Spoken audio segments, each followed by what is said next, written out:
Maintenant, la page 2, avec le titre Les techniques administratives. Donc, on va lui apporter des modifications pour le rendre plus évident dans le document. Donc, il faut commencer par appliquer le style titre 1. Dans le ruban Accueil, je clique sur une fois que mon curseur, mon point d'insertion est dans la première ligne de la page 2, je clique sur titre 1 pour appliquer le style. Je dois changer ensuite des caractéristiques de ce titre-là. Je ne demande pas de le faire dans le style, donc on va le faire directement dans le document. Donc, je change la taille pour du 26 points. Je vais centrer le paragraphe. J'ajoute le symbole Windings numéro 49 à gauche du titre. Donc, pour l'insertion de symboles des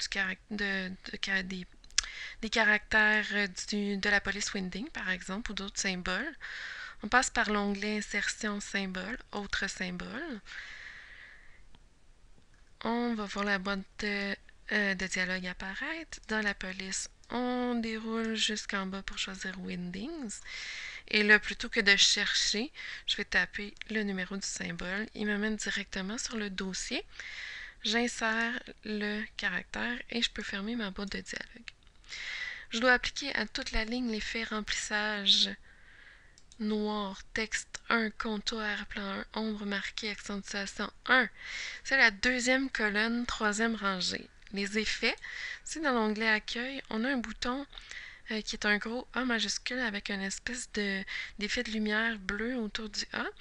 Ce sont les effets.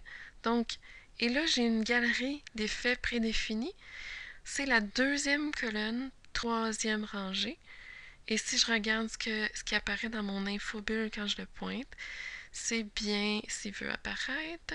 Remplissage noir, texte 1, contour, arrière-plan 1, ombre marquée, accentuation 1. C'est bien ce qui est écrit.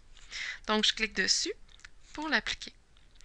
On va décaler vers le bas la lettre T du mot technique et la lettre A du mot administrative.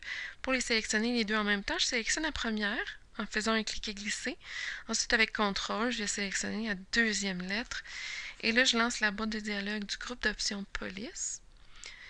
Je vais dans l'onglet Paramètres avancés et dans la position, je sélectionne un décalage vers le bas de 3 points. C'est déjà la mesure qu'il me propose. Et je fais OK. Donc, les lettres descendent. Et après, je vais appliquer un espacement étendu de 2 points au-dessus. Donc là, je dois le sélectionner entièrement. Je relance la boîte de dialogue police. Et dans espacement, je vais choisir étendu. Et plutôt que ce soit 1 point, je vais taper 2 pour 2 points. Donc, il y a plus d'espace entre chacune des lettres.